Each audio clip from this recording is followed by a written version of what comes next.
Este mensaje fue impartido en la Iglesia Bautista Roca Eterna de la Ciudad de México. Para más información, visita nuestro sitio de internet rocaeternamexico.com o en Facebook Roca Eterna México. Esperamos que este mensaje sea de bendición a tu vida.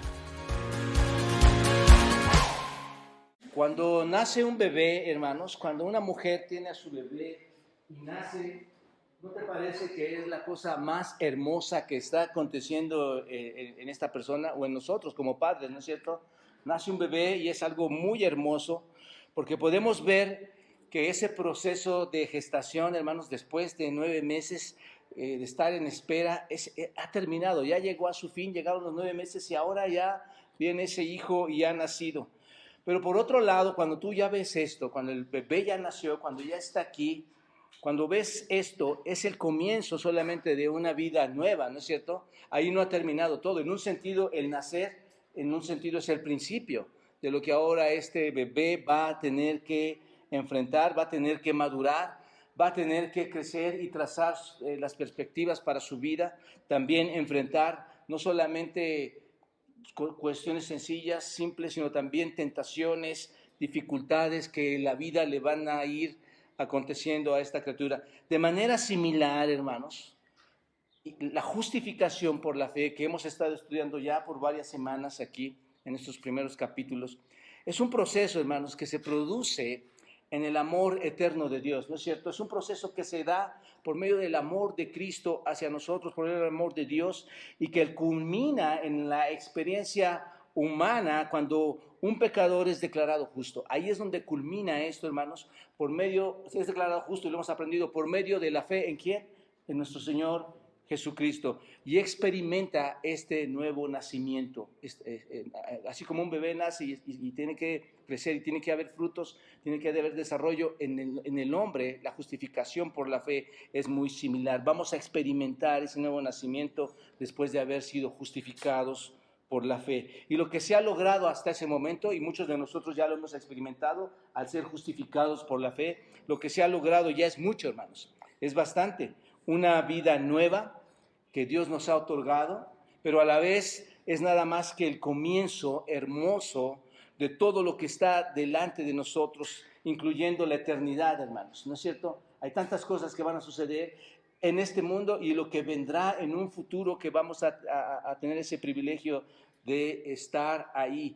Este es un gran pasaje, hermanos. El que vamos a estudiar esta mañana es un gran pasaje que nos habla de los frutos de la justificación, de la plena seguridad que podemos tener también en cuanto a la salvación en nuestro Señor Jesucristo. Somos salvos en Él, no perdemos la salvación y tenemos frutos.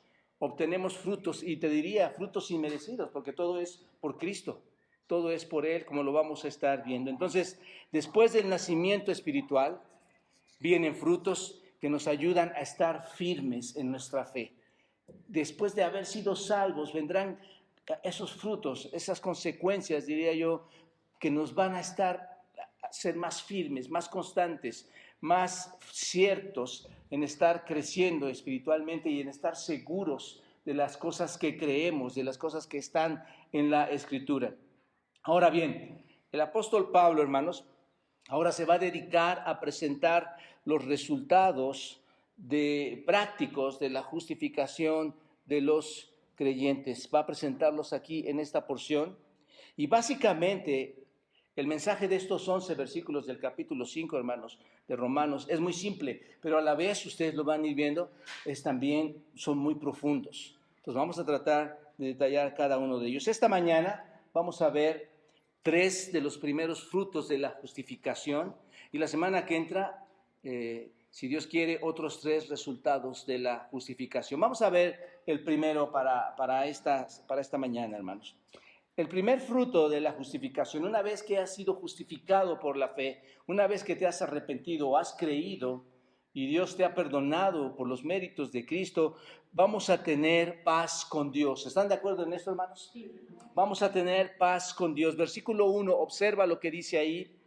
Justificados, y estén atentos a estar subrayando su Biblia y poner las notas importantes ahí, porque hay mucho que subrayar aquí, hermanos. Justificados, pues, por la fe, ¿qué es lo que tenemos? Paz para con Dios por medio de nuestro Señor Jesucristo. Es tan simple como esto, hermanos. Debido a que hemos sido justificados por la fe, ahora obtenemos una paz para con nuestro Dios. La primera gran realidad y fruto que me afirma como creyente, que te afirma como un verdadero creyente y que me hace estar plenamente seguro en mi salvación, es que tengo que, hermanos, paz para con Dios. Eso es lo que me hace saber que estoy firme en el Señor. Y empieza con una palabra aquí importante, y déjenme porque la estaba omitiendo aquí. Dice, justificados, pues. Pues, ¿recuerdan estas palabras, hermanos? Ustedes y juntos estamos aprendiendo. Cuando viene una palabra como esta, está haciendo referencia al contexto anterior. Justificados, pues, significa por lo tanto. Justificados, pues, o por lo tanto, y esta palabra nos enlaza con qué, hermanos, con los fundamentos que hemos venido estudiando en el capítulo 3 y en el capítulo 4. ¿Se dan cuenta? Y que es que la justificación por la fe, el ser hechos justos con Dios, es a través de la fe en nuestro Señor Jesucristo. ¿Se dan cuenta? Entonces, justificados pues por la fe en Jesucristo, ¿no es cierto? Somos salvos. Ahora bien, eso inicialmente nos lleva a la salvación. Cuando escuchamos esto, nos traslada a la salvación. Crees en el Señor Jesucristo y entonces eres llevado a la salvación, una vez que crees. Y al entrar a la salvación, hermanos, no solamente entramos a la salvación, sino que entramos a una herencia, a una eternidad llena de bendición. ¿Están de acuerdo? Quien ha leído está entendiendo esto, hermanos. Una vez que eres salvo, hay una herencia para ti como cristiano. Y no es porque tú la merezcas o porque yo la merezco. Es por gracia, hermanos. Todo es por gracia y por los méritos de Cristo. Así que cuando tú eres salvo, va a venir una herencia para ti en este tiempo y en el tiempo eterno. Bendiciones en la eternidad. Y una de las tantas muchas bendiciones, hermanos, es que estamos seguros en esa relación porque tenemos ¿qué, hermanos? Paz para con Dios a través de nuestro Señor Jesucristo. Esto es algo precioso, hermanos. Este fruto es precioso. Tú obtienes paz para con Dios. Y tal vez te vas a preguntar, bueno, pero yo siempre he estado en paz con Dios, ¿no es cierto? ¿Quién ha estado en paz con Dios? Casi todos, ¿no? Bueno, déjenme explicar esto un poquito ahorita, porque la idea del texto es que tenemos paz a través de nuestro Señor Jesucristo, una vez que somos salvos. Y aquí la pregunta, antes de ver si tenemos paz o no, la pregunta aquí es, ¿qué significa esta paz, hermanos? ¿Qué es lo que significa esta paz? ¿De qué estamos hablando cuando Pablo nos dice que estamos en paz con Dios? Bueno, esto lo podemos contestar fácilmente si solo invertimos el pensamiento, hermanos. Si tenemos paz con Dios debido a que somos salvos, ¿no es cierto? Estoy comentando eso. Si tenemos paz con Dios debido a que somos salvos, entonces, ¿qué teníamos antes de la salvación, hermanos? El creyente salvo ahora tiene paz. Antes de ser salvo, ¿qué tenías? Guerra. ¿Se dan cuenta de esto? Es interesante entender esta parte, hermanos. Teníamos lo opuesto de paz es guerra. ¿Te das cuenta? Pero ahora, mis amados hermanos y amigos, Cristo ha cambiado de una forma dramática, de una forma muy especial, ha cambiado esta situación, ha cambiado nuestra relación con Dios y de eso es lo que está hablando este texto. Nuestra relación cambió con el Señor. De guerra pasamos ¿a qué? A paz. Estábamos en guerra, por así decirlo, por decirlo de alguna manera. Dios era nuestro enemigo y nosotros éramos su enemigo. Pero debido a qué, hermanos, capítulo 3 y 4, debido a la justicia, y primer versículo del capítulo 5, debido a la justicia por la fe, hemos sido llevados ahora a una relación de paz, ¿te das cuenta? Una paz real. Una paz no es una paz que, ahora ya me siento bien, estoy tranquilo, me siento en paz. Moralmente me siento bien, en mi mente estoy fresco, tengo una paz tranquilamente, psicológicamente tengo una paz. No está hablando de ese tipo de paz, hermanos. ¿Te das cuenta? Es simplemente que la guerra entre Dios y nosotros ha terminado.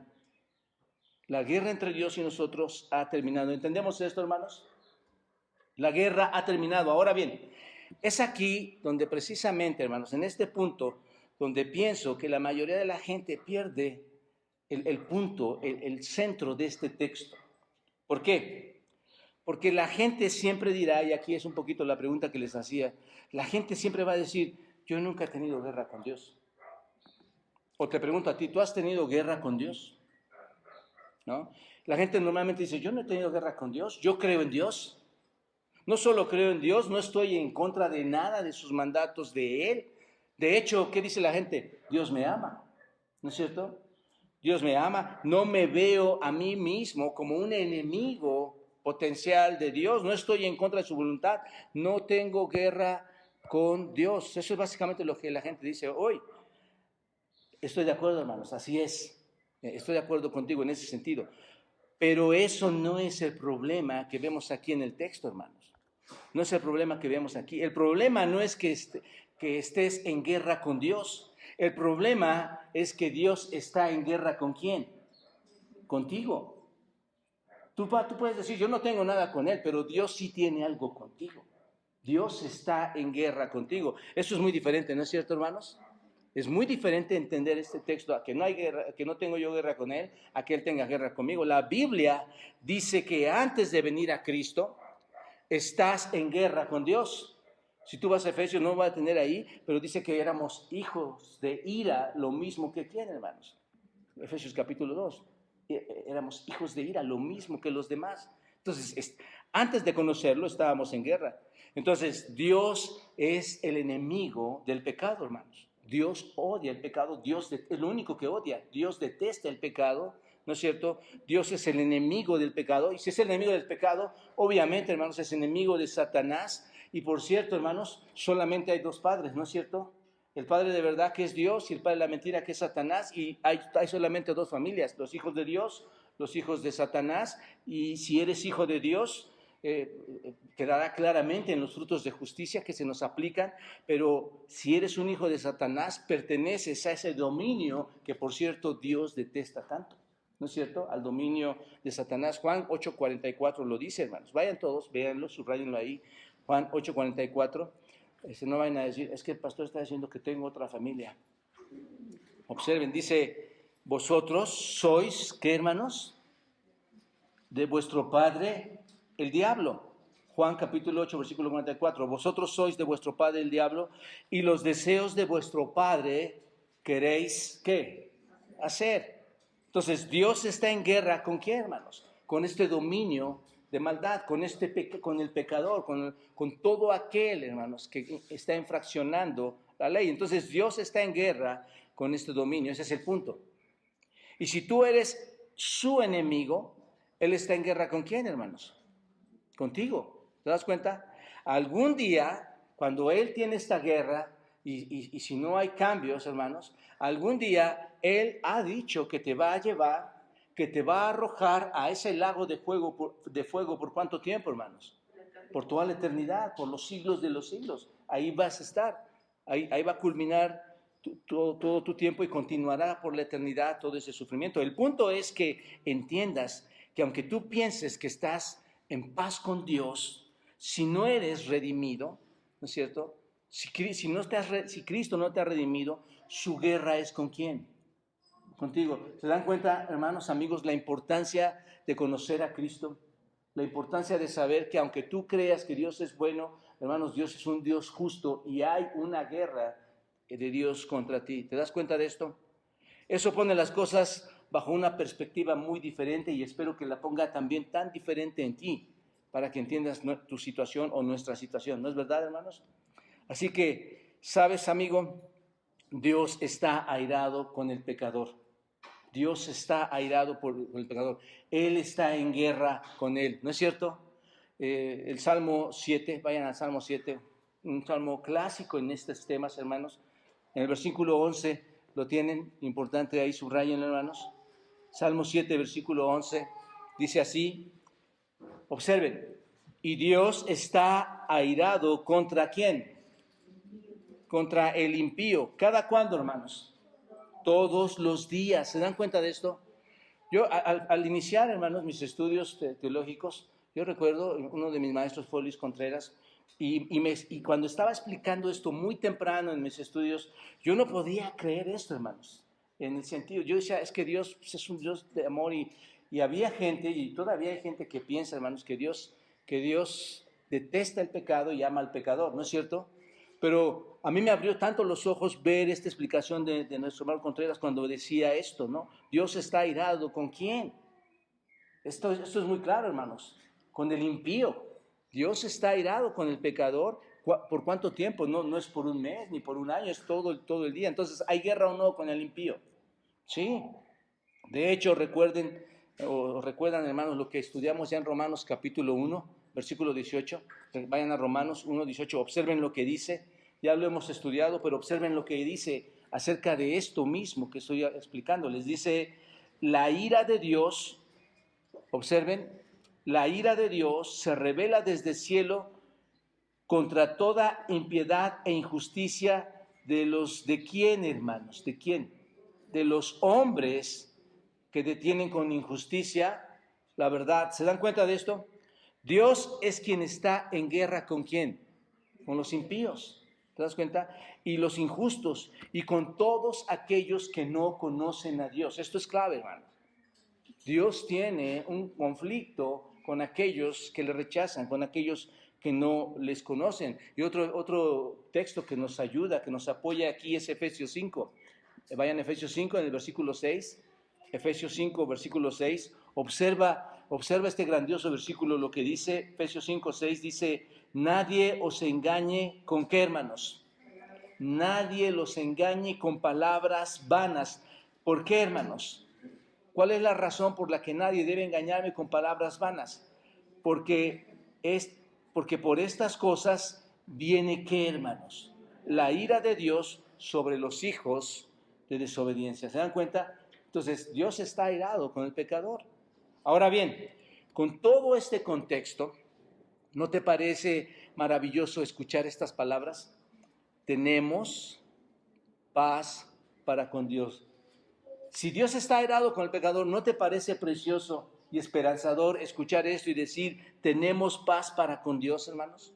Amigos, qué gratificante es escuchar que tenemos paz para con Dios. Y esto no es porque hayamos hecho algo bueno o porque lo merezcamos, insisto, sino porque algo realmente satisfizo a Dios. ¿Y qué fuese algo que le dio la satisfacción a Dios, hermanos? ¿Qué fue?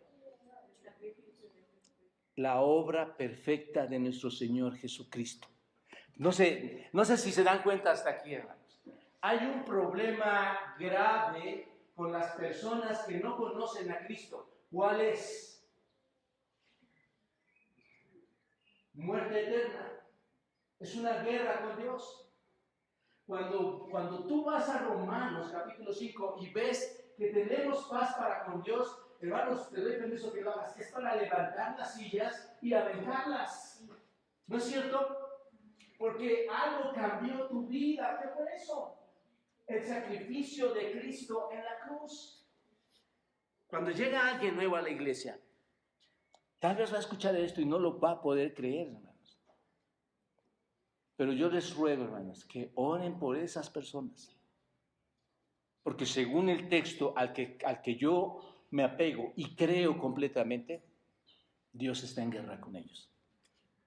Y lo que les espera es una gran tribulación. ¿Estás de acuerdo? Ahí es donde por las noches no puedes cerrar tus ojos en pensar en tus hijos, en tus nietos. Y no te queda más que orar y decir, Señor, por favor, perdónalos. Perdónalos. Por eso esto es glorioso, hermanos. Cuando yo lo leía, decía, tenemos paz para con Dios. ¡Wow! Tengo paz para con Dios por la obra perfecta de Jesucristo. Dios, mis amados hermanos y amigos, derramó, piénsenlo en esto, su ira, su potente ira fue derramada, su furia fue derramada. ¿Con quién, hermanos? Con Cristo. Por esa razón dice al final del versículo, observen, clave, por medio, observen, siempre va a ser el medio, nunca estás involucrado tú ahí, nunca se ve tu nombre ahí, siempre el medio, ¿quién es? ¿Te das cuenta?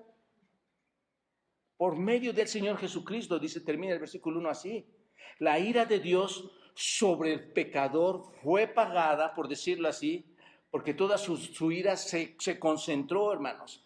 Toda su furia se concentró en la cruz de Cristo, hermanos. ¿No es así? Lo vimos hace poco. De esta forma tenemos paz para con Dios. Eso es muy bueno saberlo. Qué bueno que lo sabes. Ahí puedes escribir: gracias, Señor, qué bueno que sé esta gran noticia y que la puedo compartir a otros, como lo vamos a ver al final, hermanos. Entonces, esa es mi nueva vida, hermanos.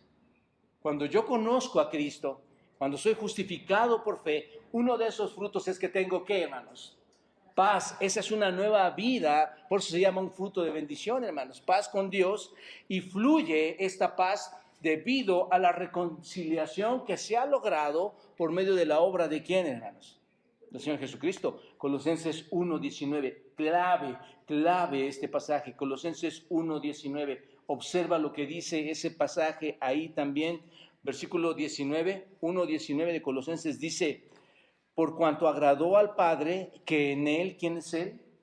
Cristo, que en él habitase toda plenitud, y por medio de él, ¿quién es Cristo? ¿Quién es él? Perdón, ya les di la respuesta. ¿Quién es él?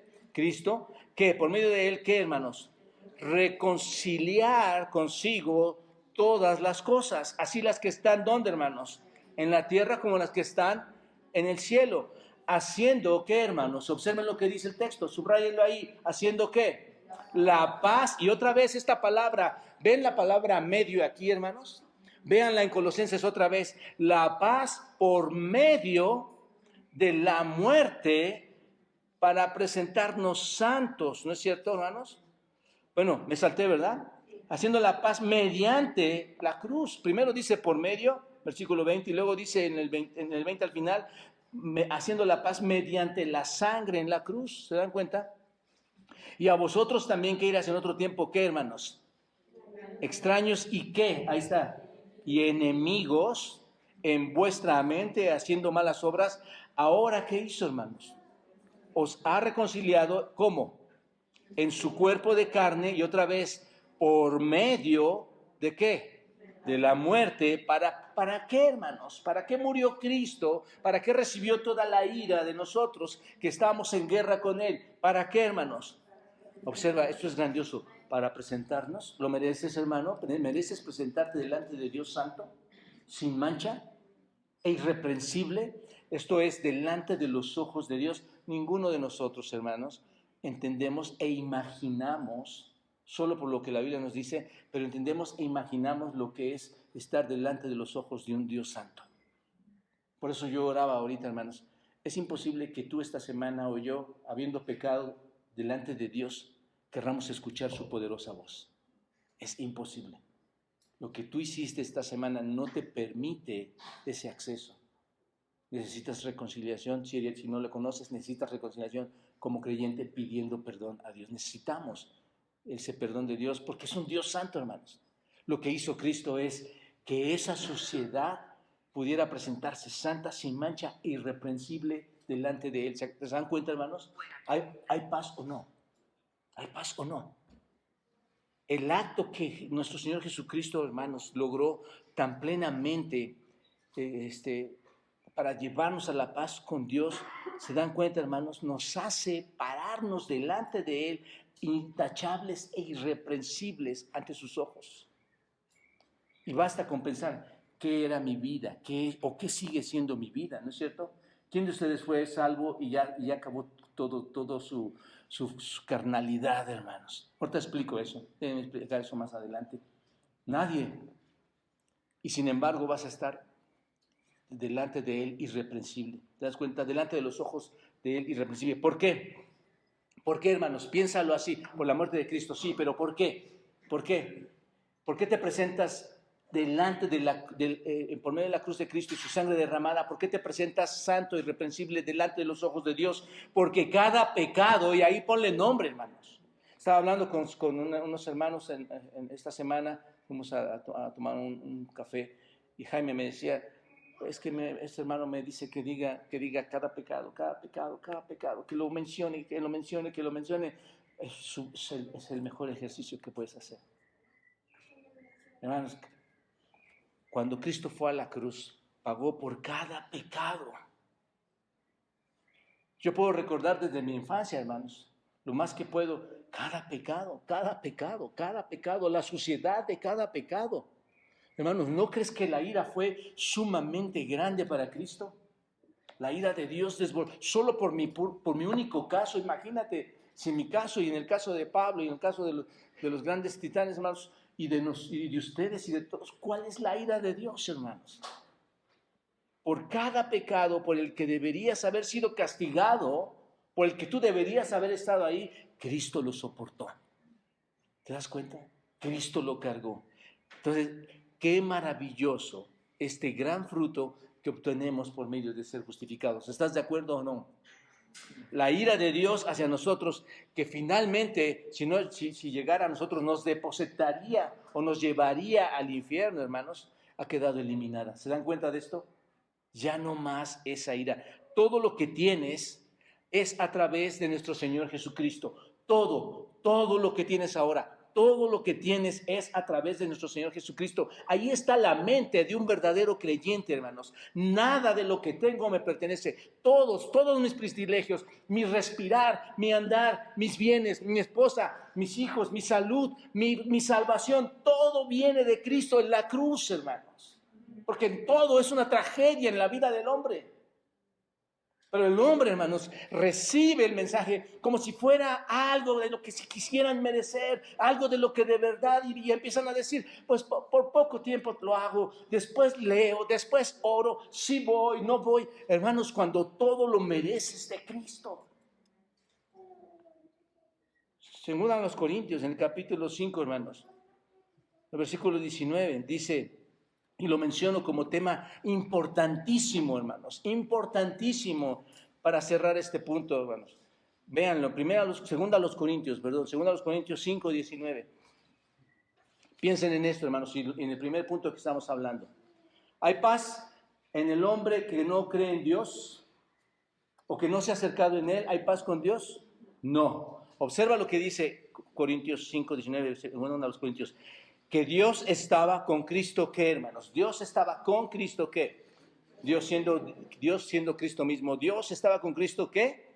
Reconciliando consigo mismo, ¿a quién, hermanos? Bueno, esta palabra, y no quiero detenerme en tantos detalles, hermanos, pero esta palabra reconciliar, ¿qué significa para ustedes?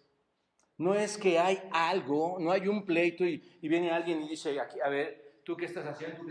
Yo voy a reconciliar este asunto entre ustedes dos. Eso es lo que estaba haciendo Dios. Eso me debe también llevar a gratitud, hermanos. ¿No es cierto?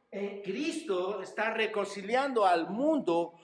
¿Cómo, hermanos? ¿Cómo lo hace? Piensa en uno de tus grandes pecados y ofensas a Dios. No tomando en cuenta a los hombres sus pecados. Eso es increíble. Y observa ahí, él viene, trata con el pecador que está en una situación compleja y te conviertes a él, ¿no es cierto? ¿Tienes paz con Dios? Sí. Y luego dice, y nos encargó a nosotros. ¿Quiénes somos nosotros? ¿O quiénes son nosotros? Todo aquel creyente, hermanos. Obviamente en el contexto a Corintios, Pablo está hablando a ellos y a todos los creyentes. Dice, nos ha encargado a nosotros, ¿qué, hermanos?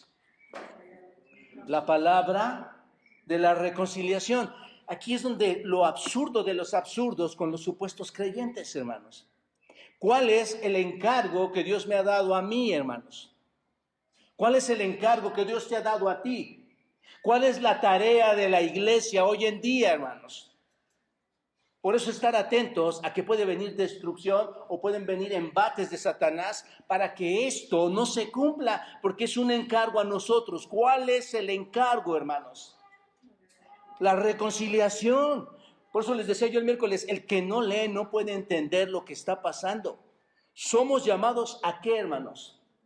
A ser pacificadores, a la reconciliación. Eso es salir y predicar el evangelio a otros que necesitan ser, ¿qué, hermanos?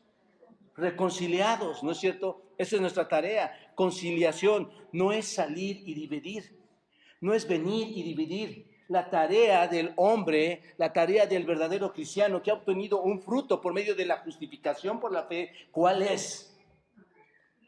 Reconciliación. no murmuración, no división, sino traer a paz a aquellos que están en guerra. ¿Con quién, hermanos? ¿Te das cuenta? Tan simple empaparnos de la Escritura y saber discernir y qué es lo que debemos hacer. El segundo fruto, hermanos. Observen, estamos firmes en la gracia. Primer fruto, tenemos paz para con Dios. Ahora estamos firmes en la gracia. Versículo 2, observa.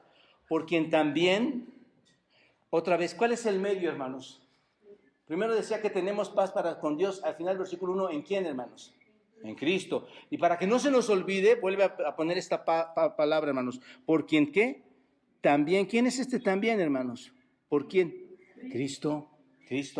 Porque también tenemos, por quien también, ¿quién es la persona? ¿No? Cristo. Tenemos entrada por la fe. ¿A dónde, hermanos? A esta gracia en la cual estamos firmes. Observa, no solo tenemos paz con Dios, sino que ahora estamos firmes ¿en qué? En su gracia. ¿Cómo estamos firmes en su, cómo estamos en su gracia, hermanos? ¿Cómo dice el texto que estamos en su gracia? Firmes. Estamos firmes, de pie. ¿Por quién, hermanos? Por Cristo, ¿no es cierto? Todo es gracia de Él. Si observan bien, hermanos, el pensamiento clave en todo el texto es la mediación del Señor Jesucristo, ¿no es cierto? Siempre es Él. Ya me salí. Siempre es Él, hermanos. Siempre es el medio. Siempre es Él el que lo está haciendo. ¿Y cómo lo hace? Por su muerte, ¿no es cierto? En la cruz nos lleva a Dios y nos da la paz. Noten eso, hermanos, y ahora observen, aparte de la paz, noten esto. Por quien también tenemos entrada, y aquí está, hermanos, por la fe, otra vez. En Él tenemos todos estos privilegios. Ahora, permítame detenerme aquí en esta palabra entrada, prosagoge. En el griego es prosagoge, como proseguir, como llegar. Es lo que significa en el griego. Significa acceso, prosagoge, acceso. Esta es una palabra importantísima, hermanos. Esta es una palabra gigantesca, impactante.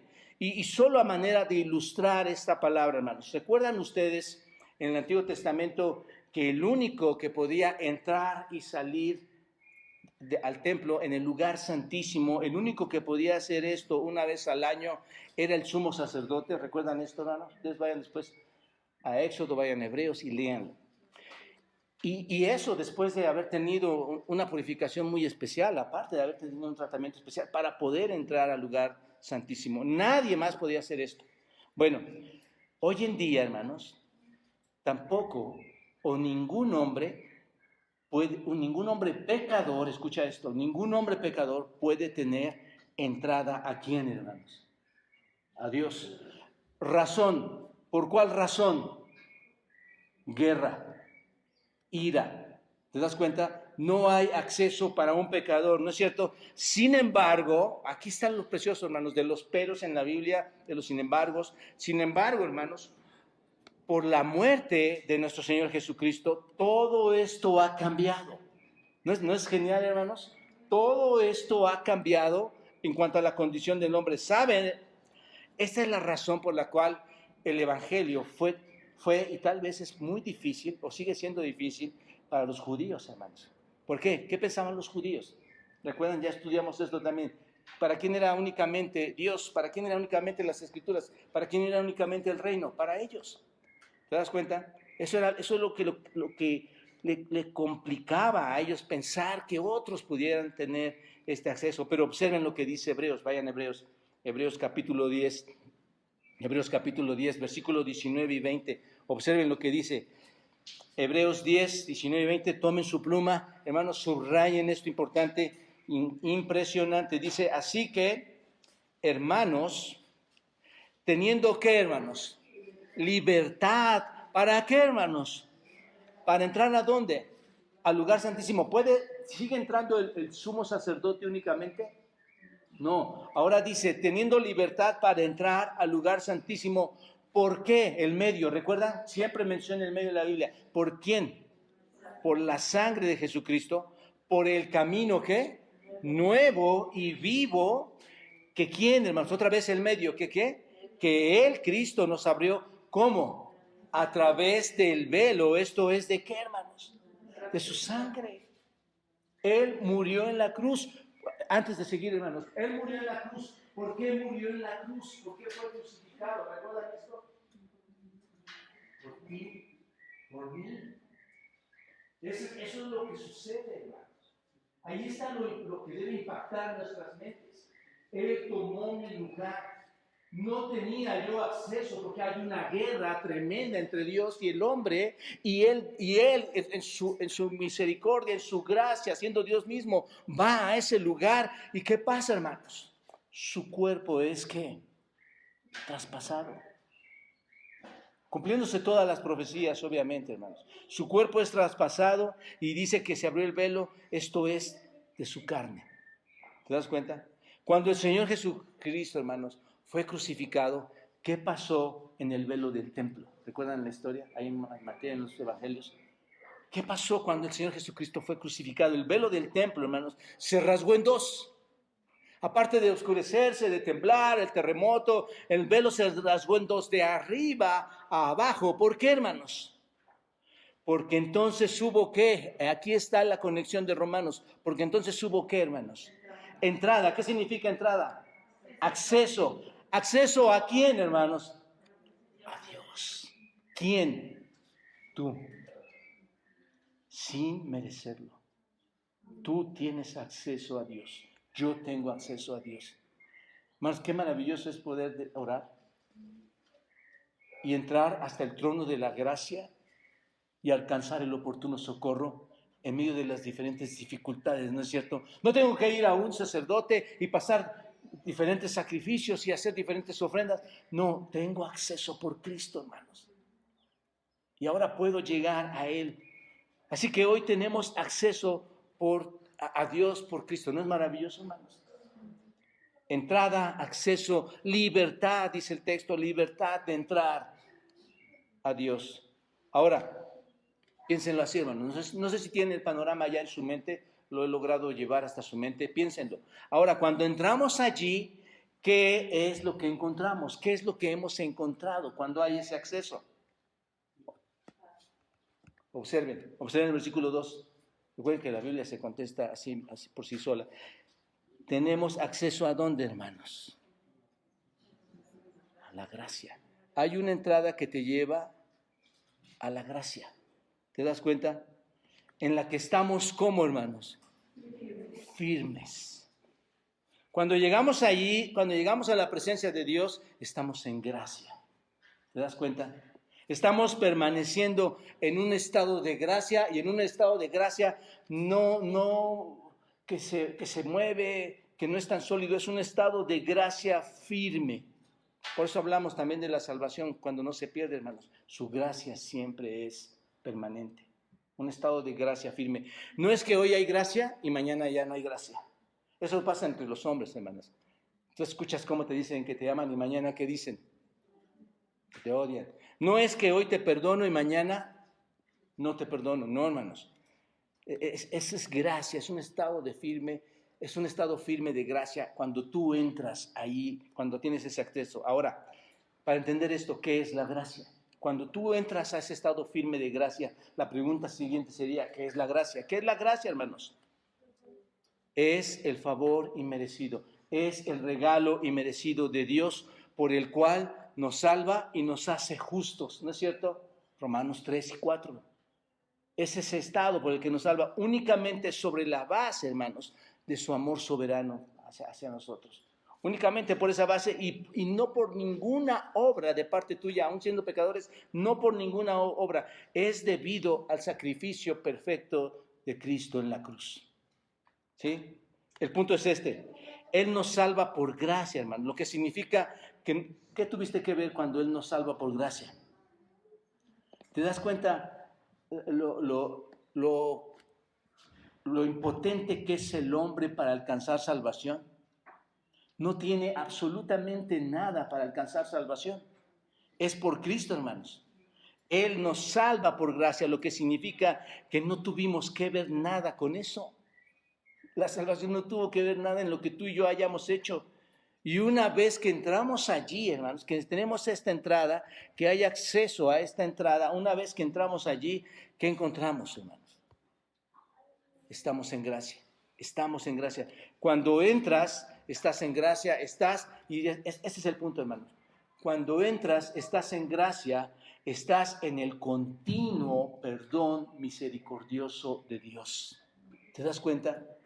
Ese es un fruto, hermanos. Porque si esa gracia se fuera, hermanos, si la gracia no sobreabundara, ¿qué pasaría, hermanos? Tus pecados no serían todos perdonados o no perdonados. ¿Te das cuenta de esto? Por eso estamos firmes. Dice, una vez que entramos allí, estamos en gracia. Cuando entras, estás en gracia. Y ese es el continuo perdón misericordioso e inmerecido, diría yo, de Dios, que da a tu nombre, que te otorga a ti por tus pecados. Es un fruto o no, hermanos. Hoy hayas hecho lo que hayas hecho. Si eres un verdadero creyente, la gracia, el acceso que tienes a su gracia te sigue perdonando. ¿No es cierto? Impresionante, hermano. Romanos 5, observen, un gran versículo para reforzar esto. Observen, Romanos 5, en el 20. Pero la ley, y lo vamos a ver después, pero dice, pero la ley se introdujo para que el pecado, ¿qué, hermanos? Abundancia. ¿Recuerdan esto? Ya lo hemos explicado aquí. Ya hemos explicado que la ley es lo que nos muestra, ¿no es cierto? Mas cuando el pecado abundó, ¿qué pasó, hermanos? Sobreabundó la gracia, para que así como el pecado reinó para muerte, así también la gracia reine para justicia, para vida eterna. Otra vez, el medio, ¿quién es? Mediante Jesucristo. Subrayen, hermanos, siempre vean eso. El medio es Cristo, mediante nuestro Señor Jesucristo. Hemos sido santificados por la ofrenda del cuerpo de nuestro Señor Jesucristo, hermanos, de una vez y para siempre. Firmes, firmes en su gracia. Estamos en su gracia firme. Es un terreno firme. Hermanos, llévense esta convicción. Dios nos sostiene en su gracia. ¿De acuerdo? En Cristo, en Cristo. Y un tercer punto, hermanos. Un tercer punto. Aquí otro fruto. Nos gloriamos en la esperanza de la gloria de Dios. Tomado del texto simplemente, hermanos. Observen. Versículo 2, en la segunda parte dice, y nos gloriamos en la esperanza de la gloria de Dios. Nos gloriamos, esa palabra, hermanos, nos gloriamos, esta es regocijamos. Escúchenlo, ahorita lo explico más. Pero dice, nos regocijamos, nos gozamos en la esperanza de la gloria de Dios. Y no solo esto, sino que también nos gloriamos en la tribulación, sabiendo que la tribulación produce paciencia y la paciencia prueba y la prueba esperanza y la esperanza no avergüenza, porque el amor de Dios ha sido derramado en nuestros corazones por el Espíritu Santo que nos fue dado. Este tercer fruto, hermanos, es el que se nos ha dado la esperanza de la gloria, la esperanza de la gloria. En otras palabras, déjenme explicarles esto. Dios nos ha prometido una gloria futura, pregunto a ustedes. ¿Dios nos ha prometido una gloria futura? Sí. Él lo prometió, ¿no es cierto? Les pregunto, ¿cumple el Señor cada una de sus promesas que nos otorga? Sí, ok. Entonces, nos gloriamos en la esperanza, en todo lo que Él me ha prometido, en eso me gozo. Claro que sí, hermanos, Él no falla, Él es Dios, Él no miente. Él es el Dios que nunca va a engañarme. Y si el propósito de Dios es prometerme todo esto, hermanos, es que vamos a entrar a su gloria en el futuro. ¿Estás de acuerdo? Él me lo prometió. ¿Te lo ha prometido a ti? ¿Dónde? En la Escritura. Él ha dicho que su obra va a continuar en mí hasta el día que sea yo glorificado. Entonces, Él me ha prometido esto. Miren Romanos 8. Un versículo tremendo también, Romanos 8:28. ¿Recuerdan esto? Romanos 8:28. Y sabemos que los que aman a Dios, ¿qué, hermanos? Todas las cosas les ayudan a bien. Esto es, a los que conforme a su propósito son, ¿qué? Llamados. Ahora observen el versículo 29. Porque a los que antes conoció, también, ¿qué hizo, hermanos? Los predestinó, ¿para qué? Observen, subrayen eso muy bien, hermanos. A los que antes conoció, ten ese privilegio. Antes te conoció. A los que antes conoció, también los predestinó. ¿Para qué? Esa es la pregunta. ¿Para qué? ¿Y qué responde la Biblia, hermanos? Para que fuesen hechos conforme a la imagen de su Hijo, para que Él sea el primogénito de entre muchos hermanos. Pregunta aquí, hermanos. A ver, pregunta, creyentes, ¿creen que van a ser hechos conforme a la imagen de Cristo? ¿Se dan cuenta de lo que está diciendo Romanos 8, hermanos? Vas a ser conforme a la imagen de Cristo, ¿no es cierto? Vas a ser semejante a Cristo. No estoy hablando semejante en la deidad y el poder, estoy hablando en ese cuerpo, hermanos, resucitado, glorificado. ¿Te das cuenta? Un cuerpo ya en santidad. Entonces, dice, ustedes fueron predestinados para que fuesen hechos conforme a la imagen de su Hijo. En otras palabras, hermanos, si Él preestableció una relación de amor con cada individuo y no solo la preestableció, sino que los predestinó a todos estos individuos. No solo los predestinó para poder entrar, ¿recuerdan el texto? No solo para poder entrar, sino los predestinó en última instancia ¿para qué, hermanos? No solo entramos a su gracia, sino que también, ¿qué, hermanos? ¿Nos destinó para qué? ¿Nos predestinó para qué? Para ser imagen de Cristo. Es un fruto, ¿no, hermanos? Esto es impresionante. ¿Saben, mis amados hermanos? No estamos predestinados para que la obra quede inconclusa. Filipenses 1:6 dice que quedará completa. Nosotros estamos predestinados para que la obra quede como, hermanos, completa. ¿Se dan cuenta? Para que seamos completos. Observen ahora el versículo 30, para entender esto que estoy diciendo. Romanos 8, versículo 30. Observen lo que dice. Y a los que predestinó, a estos también, ¿qué, hermanos? A estos los llama. Y a los que llamó, también, ¿qué hizo, hermanos? Los justificó. Y a los que justificó, a estos también, ¿qué, hermanos? Glorificó. ¿En qué va a terminar? Hay un inicio y hay un fin. ¿En qué va a terminar tu cuerpo, hermano? Un cuerpo glorificado. Un cuerpo glorificado. ¿Te das cuenta? No hay pérdida, hermanos. Porque si estás predestinado a comenzar, estás predestinado a que todo concluya, ¿no es cierto? El punto es este. Si estás predestinado a estar en Cristo, estás predestinado a ser como nuestro Señor Jesucristo. Esa es la verdad del creyente, hermanos. Ese es uno de los frutos. ¿No te parece maravilloso? Otra vez les doy permiso de aventarse en las sillas. Esto es impresionante, hermanos. Impresionante. ¿En qué está perdiendo el creyente hoy su tiempo, hermanos? No es que somos llamados a reconciliar, a llevar este mensaje, hermanos. Esa es la realidad segura de la esperanza del creyente, la esperanza de gloria. ¿Ya se dan cuenta de lo que dice aquí? Y nos gloriamos en la esperanza de gloria. Ahí está, hermanos. Entendámoslo así. Ahora bien, observen la palabra gloriamos, lo que les decía. Como dije, ¿qué significa gloriamos? Decía, regocijamos, ¿no es cierto? Esa es la palabra. No es que te glorias, yo soy mejor que tú y tengo a Dios en mi vida y tú te vas al infierno y yo voy al cielo. No está hablando de ese tipo de jactancia, hermanos, porque también en el griego significa jactancia, pero jactancia en el sentido de que te glorías, te regocijas. Por eso uso mejor la palabra regocijo. Te regocijas, te glorías, ¿no es cierto? Significa regocijarse. Es una palabra, hermanos, que te lleva a un... ¿Qué entiendes cuando dices te glorías, cuando te regocijas? ¿Hasta dónde llevas esa palabra?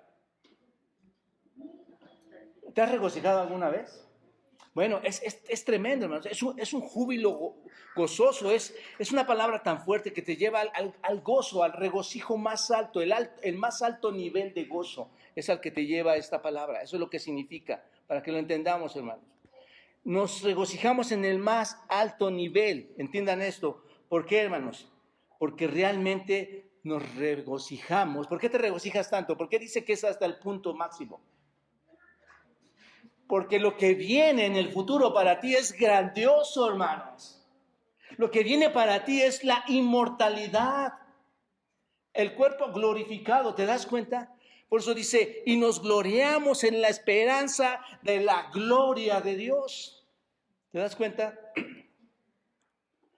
Eso es nuestro gran regocijo. ¿Qué pasa, hermanos? Tú te regocijas cuando no tienes miedo. ¿No es cierto?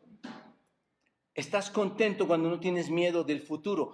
Entonces, si sabes que viene en el futuro, la gente que va a morir no tiene terror. Pero tú te regocijas del futuro porque sabes lo que va a pasar contigo. Sé lo que va a pasar conmigo. Y esto lo sé, hermanos, debido a una declaración que nuestro Señor Jesucristo hizo en Juan capítulo 6, vayan a Juan capítulo 6, versículo 37, Juan 6, 37, observen lo que dice el Señor Jesucristo ahí en Juan 6, 37, cuando dice, todo, ¿lo tienen, hermanos? Para que me sigan, ¿lo tienen? Juan 6, 37, ¿sí? Todo lo que el Padre me da, ¿qué dice? Vendrá a mí. Wow, él es el que va a llamar, hermanos. Vendrá a mí. Y al que a mí viene, ¿qué dice, hermanos? Gracias, Señor. Gracias, porque una vez recibido, jamás rechazado. ¿No es cierto? Porque he descendido del cielo, no para hacer mi voluntad, sino la voluntad del que me envió. Y esta es la voluntad del Padre. ¿Cuál, Señor Jesucristo? ¿Cuál? El que me envió. ¿Cuál es la voluntad? Que de todo lo que me diere, ¿cuánto debe perder? Nada. Nada, hermanos. Si yo he creído verdaderamente en Cristo, mi salvación es segura, hermanos. Y ahí es donde yo baso mi fe en muchos de ustedes, en muchos de mis familiares, en que Dios no los va a dejar, hermanos. No nos va a abandonar. ¿Te das cuenta? Nada lo podrá separar de su mano. La salvación es segura una vez que has creído. ¿No es cierto? La salvación es por gracia, la salvación es por la Escritura, la salvación es por la fe, la salvación es por el conocimiento que tenemos de su gracia, hermanos. Que de todo lo que me diera no pierda nada, y observen, subrayen, ¿qué dice? Sino que, ¿qué? Que lo resucite, ¿no es cierto? En el día postrero. Por lo tanto, hermanos, el cristiano tiene un futuro seguro o no. ¿Sí? Hay un futuro seguro. ¿Nos gloriamos entonces o no? Sí, hermanos, ¿alguien le tiene miedo a la muerte? Yo no le tengo miedo a la muerte, le tengo miedo en el sentido, y mucho pánico, hermanos, en el sentido de que sí va a haber dolor y cuánto me va a costar, ¿no? Cuánto sufrimiento puede ser. Pero yo sé que incluso ahí Dios va a estar conmigo, hermanos. Pero miedo a la muerte de atravesar para nada, hermanos, porque yo sé que Él me va a despertar. Sé que te va a despertar y que va a despertarte con un cuerpo glorificado. ¿Te das cuenta? Ya en su tiempo, porque el espíritu parte primero y el cuerpo y el espíritu se unirán después. Pero nos regocijamos en ese futuro que es seguro para los creyentes. ¿Te das cuenta? ¿Debido a qué, hermanos? Debido a que somos uno con Él y que tenemos una esperanza con Él. ¿Te dan cuenta? Ahí está este versículo. Ahora bien, ¿cuál es nuestra esperanza, hermanos? ¿Cuál es esta palabra? ¿Cuál es nuestra esperanza? Que vamos a perder nuestra humanidad. Esa es mi esperanza, hermanos. Voy a perder mi humanidad. Voy a perder este cuerpo. ¿Cuánto te ha estorbado este cuerpo? ¿No es cierto? ¿Cuántas veces has caído en ofensa a Dios por cuidar tu propio cuerpo? Porque le das más tiempo a tu propio cuerpo. Porque tu cuerpo te llama al pecado, ¿no es cierto? A las miradas, a la tentación, a la lujuria, a la mentira. Entonces, obsérvenlo, hermanos. ¿Cuál es mi esperanza? Que voy a perder este cuerpo humano, ¿no es cierto? Voy a perder este cuerpo terrenal y vamos a hacer cuerpos diferentes, cuerpos cristalinos, cuerpos claros, cuerpos eternamente, personas eternas a través de las cuales se va a revelar la gloria de Dios, hermanos. ¿Te das cuenta? Y el punto es que si Él te llamó, observa, si Él te llamó, y estamos mucho con esto, ¿no es cierto? Hay mucha teología, hermanos, aquí, mucha doctrina. Si Él te llamó y si te justificó, entonces te va a ¿qué? A glorificar. Ese es el asunto, hermanos. Esa es nuestra esperanza de la que estamos viendo aquí, la consumación de nuestra redención, el final de nuestra redención, el cumplimiento final de nuestra salvación. Está conectado, hermanos, en la manifestación de la gloria de Dios. Esto es, aquí está conectado en la gloria de Dios a través de ¿quiénes? De nosotros cuando seamos glorificados. Así que tenemos la esperanza de la gloria, amados hermanos. La esperanza de la glorificación final. Por lo tanto, ¿cuál es tu regocijo? La gloria futura. ¿No es cierto? Y no se basa, tu gloria futura no se basa en tu propia idea, ¿no es cierto? en tu libro que vayas a escribir mi propia idea de ser glorificado, no. ¿En qué se basa, hermanos? En la promesa, en el poder y en la obra de Dios y Cristo. Ahí está nuestra esperanza. Está basada en eso. Ahora bien, con todo esto en mente, hermanos, regresen a Romanos 5, con todo esto en mente, qué bueno que me queda hora y media, hermanos, siempre me gozo de esto. Con todo esto en mente, hermanos, regresen ahí a Romanos 5, capítulo 5, versículo 3. Observen, versículo 3. Tengan en mente lo que hemos estudiado hasta ahora. Observen lo que dice el 3. Y a veces tal vez ni se entiende este texto. Digo que es muy sencillo, pero a veces es muy complejo. Y no solo esto. No solo esto, ¿qué? ¿Qué es esto? No solo este fruto, no solo la paz con Dios, no solo la gracia de Dios, no solo el acceso de Dios, no solo la esperanza de Dios, no solo la glorificación de mi cuerpo, no solo esto, sino que también, ¿qué, hermanos? Nos gloriamos, ¿en qué, hermanos? En las tribulaciones. ¡Wow! A ver, ¿qué se gloria en la tribulación? ¿Quién se puede gloriar en una tribulación? ¿Y por qué está aquí esto, hermanos? ¿Qué es lo que Pablo quería decir cuando pasa a esto? Que en realidad no es que pasa a otro tema, está totalmente conectado. No solo nos regocijamos en la esperanza, dice el texto, de la gloria de Dios, sino que también nos gloriamos. ¿Recuerdan qué significa gloriar? No olviden las palabras en griego, hermanos. ¿Qué significa gloriar? Me regocijo, me alegro, ¿no es cierto? Eso es lo que significa gloriar. Entonces, es otra vez esta palabra que nos habla de júbilo. Es una palabra de júbilo, la importancia de saber la traducción. Entonces, hago un paréntesis aquí. ¿Te debes de poner extremadamente jubiloso en las tribulaciones? ¿Qué hace el hombre, hermanos? ¿Qué hace ahora, está hablando al creyente, hermanos. ¿Qué hace el creyente en la tribulación? No, Señor. De haber sabido ni te conozco. ¿No? Estoy llore y llore a ti, no me contestas. Pero bueno, ahorita voy a eso. Pero nada más quiero que vean las palabras, hermano. Dice que en la tribulación debes llegar al pico máximo del regocijo. ¿No es cierto? Otra vez esta palabra. ¿Gozo en qué? Nos gloriamos, me gozo en las tribulaciones. ¿No es cierto? ¿Gozo en qué dice? ¿En qué te debes de glorificar, regocijar? ¿En qué? En las tribulaciones. En las tribulaciones. En esto te debes gozar. Versículo 3, en las tribulaciones, sabiendo, observen lo que dice, sabiendo que la tribulación produce, ¿qué, hermanos? Paciencia. Este produce, hermanos, la tribulación produce paciencia, significa trabaja, lleva a cabo. La tribulación lleva a cabo, está trabajando. Piénsenlo como una máquina. Está trabajando, está llevando a cabo, a cabo, a cabo. ¿Qué es lo que lleva a cabo, hermanos? Paciencia. Esto produce... Esta producción, ¿qué hace? Produce paciencia. ¿Qué es la paciencia? En el griego, hermanos, no es más que la perseverancia, la resistencia. ¿Qué está haciendo? ¿Trabajando qué? Resistencia, resistencia, resistencia. Piensen, ¿qué tribulación estás pasando?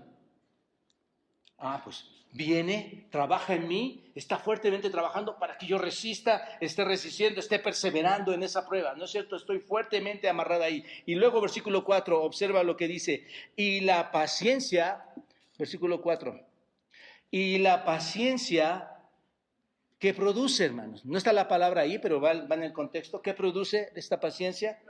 La paciencia produce prueba, o sea, la resistencia, la perseverancia produce ¿qué?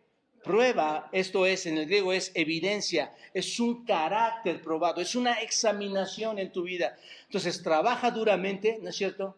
Está produciendo resistencia y te lleva a ver si ese carácter ha sido probado, ha sido examinado, has pasado la prueba. Y la prueba, ¿qué produce, hermanos?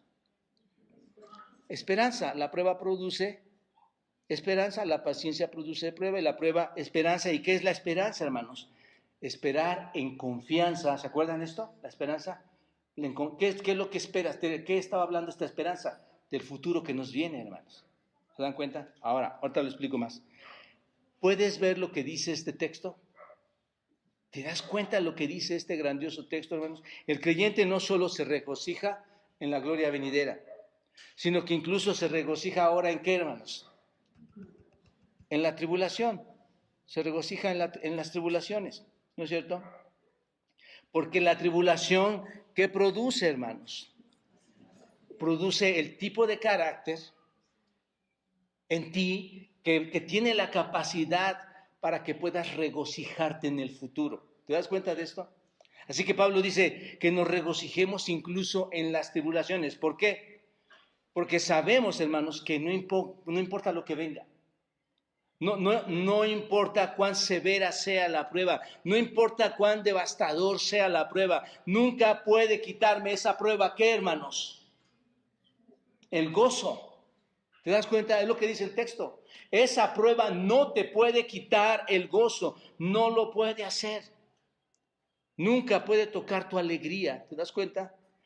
No hay una pérdida de las promesas de Dios, no hay una pérdida de la esperanza. Nunca va a tocar que se pierda tu alegría, tu gozo por el futuro, hermanos.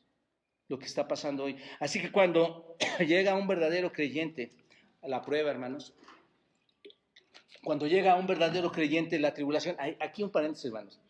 ¿Cuántos creyentes han llegado a una prueba y ya están, hermanos, que quieren estar huyendo de su situación? Esto es lamentable, hermanos. Matrimonios, jamás puedes darte por vencido. Hijos, jamás pueden darse por vencidos si es que conocen a Cristo. Así que cuando llega a un verdadero creyente en la tribulación, no maldecimos a Dios, hermanos. ¿No es cierto? Como muchos en el mundo tienen esta práctica de maldecir a Dios, sino que nos regocijamos en esta tribulación por la que estamos pasando. Porque vemos en la tribulación, ¿qué, hermanos? Ya lo expliqué. ¿Qué es lo que ves en la tribulación? Un producto. Ves en la tribulación un propósito, ¿no es cierto? Esta tribulación, clipsis, significa angustia, opresión, presión. ¿No es así la tribulación? Una angustia, una opresión, una presión. Y se usaba, hermanos, esta palabra en griego la digo así porque se usaba para exprimir las aceitunas, para exprimir las uvas, para sacar el vino de la uva. Esta presión se usaba para obtener el vino, era la presión o la opresión a la uva. Entonces, piénsalo de esta manera, con esa ilustración, cuando entramos a la presión real, cuando viene la presión real, cuando realmente tenemos la tribulación encima de nosotros, lo que ocurre en nosotros es que empieza a escurrir el jugo del regocijo. ¿No es cierto? Así como exprimen a la uva, ¿qué sale, hermanos, del jugo? ¿Es delicioso o no? Sí.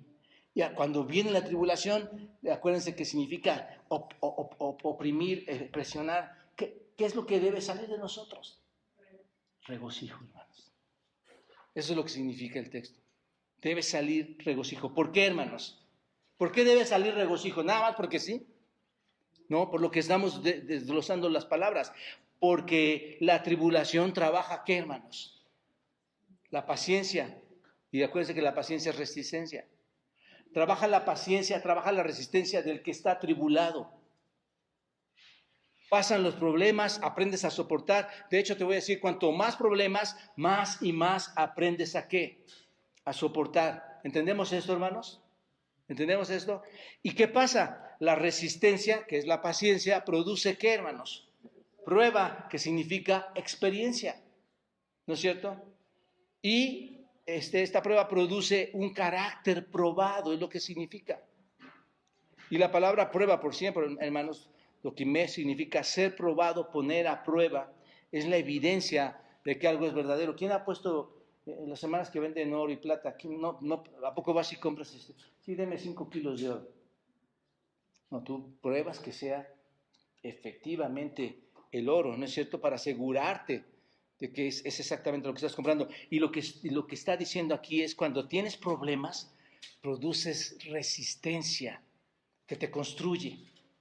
¿Te das cuenta? Eres probado y lo logras pasar esta prueba. Saben, mis amados hermanos y amigos, muchas veces la presión, la tribulación, en lugar de quitarnos el gozo, nos hace más resistentes, ¿no es cierto? A otros los hace menos resistentes la prueba, hermanos. la tribulación. ¿Saben por qué nos hace más resistentes? Porque aprendemos a confiar en quién, hermanos. En Dios.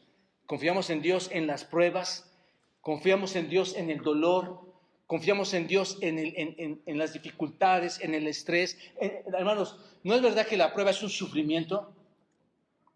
De verdad, yo no conozco mucho de tu sufrimiento. Y hay mucho que solo Dios sabe de ti, ¿no es cierto? Y hay mucho que solo Dios sabe de mí, hermanos, de mi propio sufrimiento. Pero confiamos en nuestro Señor, en el dolor. Así que la tribulación no debería de ser un problema para nosotros. ¿O sí, hermanos? Según este texto. No, para el verdadero creyente, la tribulación no debe de ser un dolor de cabeza y salir huyendo, hermanos. No, hermanos. Por un lado, dice la Escritura, no es un honor, hermanos, servir al Señor Jesucristo en su iglesia. Eso es precioso, hermanos. Pero por otro lado, hermanos, es un gozo aprender a experimentar, hermanos, el poder sustentador de Dios en medio del sufrimiento, ¿no es cierto? Es un gozo también eso, aprenderlo a padecer. Así que aumenta nuestra fe cuando viene la prueba, aumenta nuestra santificación cuando viene la prueba, nos lava, nos fortalece, nos ejercita. ¿Quién hace ejercicio, hermanos? No sé si puedes ver mis músculos. Tú te ejercitas para, ¿no es cierto?, para que haya más músculo. Bueno, en el aspecto espiritual es igual, hermano. Vienen las pruebas, vienen las tribulaciones, ¿y qué pasa? Tus músculos espirituales, ¿qué está pasando, hermanos? Se están fortaleciendo. Y cuando viene la gran prueba, no dices, es que Dios nunca me escuchó, es que Dios no me escucha, es que Dios me rechaza, ¿no es cierto? Eres más fuerte, eleva tu santidad cada día que entre más te ejercites, cada día eres más fuerte, ¿no es cierto? Así que no estamos gimiendo, hermanos, no estamos luchando por lo que pasa, sino que miramos la tribulación y ¿qué hacemos, hermanos? Nos regocijamos. ¿Hasta qué punto, hermanos? Hasta el punto más alto, al nivel más alto. Cuanto más fuerte crezcamos espiritualmente, más rica será nuestra esperanza, ¿no es cierto, hermanos? Mayor es nuestro regocijo. Una cosa importante a mencionar, hermanos, aquí nada más. Cuando una persona es salva en Cristo, su carácter no fue refinado en ese sentido, ¿no es cierto? La salvación te salva, listo, eres perdonado por tus pecados, ¿no? Pero sigues siendo esa persona en tu carne, ¿no es cierto? Recuerden que todavía no tenemos cuerpos glorificados. Sigues siendo, por ejemplo, una persona difícil, una persona triste, enojada o con situaciones negativas en su vida, ¿no? Los cambios en su vida, hermanos, van a venir progresivamente en santificación. Es una transacción que ocurre en un nivel sobrenatural, en un nivel divino, hermanos. Pero lo que sí hace la salvación es depositar, plantar en nosotros la capacidad de ser perfeccionados. ¿Te das cuenta de esto? Una vez que eres salvo, ¿tienes la capacidad de ser perfeccionado o no? Lo vamos a ver próxima semana, hermanos. ¿Por qué? Porque el Espíritu de Dios ha sido, ¿qué, hermanos? Dice el Espíritu de Dios, nos pusieron unas gotitas. ¿Qué dice Efesios? ¿Qué dice Romanos 5, hermanos? 5:5. El Espíritu de Dios ha sido, ¿qué, hermanos? Derramado, hermanos, en nosotros. Y entonces, hermanos, vienen los grandes cambios y el Señor va a usar pruebas y el Señor va a usar tribulaciones y va a usar todo lo que sea necesario. Y cuando lleguen a tu vida esas pruebas, ¿qué vas a hacer? Te vas a regocijar. ¿Por qué? Porque sabes que te están probando, que esto te está probando para ser una mejor persona. ¿Te das cuenta? Y no solo eso, hermanos. No importa lo que traigan esas pruebas, no importa lo que hagan esas pruebas. Una cosa que nunca puede quitarte la esperanza futura, hermanos, aunque vengan los dolores, aunque vengan las diversas pruebas, una cosa que no te va a quitar la esperanza son las tribulaciones. ¿Te das cuenta? Satanás, hermanos, va a venir y te va a querer golpear como sea. Va a golpear tu mente, va a golpear tu integridad, va a golpear tu físico, va a golpear tu testimonio, por todos lados, hermanos. Va a venir ataques por te lo digo como pastor y por años que llevo en esta iglesia. Siempre vas a ser probado. No importa las cosas que traiga cada prueba, no importa lo que hagan esas pruebas. Una cosa que nunca harán es quitarte tu esperanza futura. Nunca, hermano. Nunca pueden golpearte con tanta intensidad que puedan, aunque te disparen esos dardos de Satanás, hermano, nunca te van a quitar esa esperanza futura. Así que, cuanto mayor es mi carácter espiritual, cuanto mayor es tu carácter espiritual, mayor va a ser, ¿qué, hermano? Tu esperanza. ¿No es cierto? Y mayor es el regocijo por lo que Dios me ha dado en el futuro. Y finalmente, hermanos, aquí termino rápidamente. Versículo 5 nos da el resumen, diría yo, de la esperanza, hermanos. ¿Y la esperanza qué, hermanos? No avergüenza, porque el amor de Dios ha sido derramado en nuestros corazones. Lo vamos a ver después, pero la esperanza no avergüenza. ¿Qué es lo que no hace la esperanza, hermanos? No trae vergüenza. No trae vergüenza. Básicamente, y yo les voy a confesar tristemente, hermanos, las primeras semanas que yo iba a la iglesia y que me compartieron, cargar una Biblia, tristemente tengo que decirlo, hermanos, me producía vergüenza, quería ocultarla. Pero cuando el Señor Jesucristo me rescató, hermanos, el orgullo más grande hoy, la credencial más grande de lo que yo soy, es presentar a Cristo. Por eso digo que el Señor va transformando tu vida. Así que, básicamente lo que realmente significa es que la esperanza nunca decepciona, hermanos. No tienes que avergonzarte de Dios y decir, puse toda mi fe en ti, Señor. Puse toda mi fe en el Señor Jesucristo y el Señor Jesucristo me engañó, nunca salí adelante. Me avergüenzo de haber acercado ahí y me avergüenzo de haber mencionado su nombre. No, hermanos, nunca como creyente verdadero vas a llegar a ese punto. Nunca, nunca. La esperanza no es avergonzadora, por decirlo así. Nunca va a ser vergonzosa siempre que pongas tu fe en Jesucristo. Porque si no la pones en Él, sí habrá vergüenza, hermanos. ¿Por qué? Porque recibimos la gloria anticipada. Sabemos de las promesas de Dios, ¿no es cierto? Tenemos una gloria futura prometida. Y no nos va a dar pena, hermanos, decir que nuestra esperanza, ¿no es cierto? Hay gente que tú le vas a decir, ¿sabes qué? Quiero decirte que Dios me ha salvado y como me ha salvado, este cuerpo ha sido perdonado y me va a glorificar y yo voy a ser inmortal. ¿Qué va a pensar la gente? Tú vas a decir, la esperanza, ¿recuerdan? La esperanza no avergüenza. ¿Por qué? Porque mi futuro está firme en Cristo. Yo, si el Señor me ha perdonado y yo he dado mi confesión de fe correctamente, yo voy a ser resucitado y voy a ser inmortal. ¿Quién es el medio? Cristo. ¿Se dan cuenta de esto, hermanos? La esperanza no avergüenza. Que no te dé vergüenza decirle a alguien que tu destino final es el cielo. ¿De acuerdo?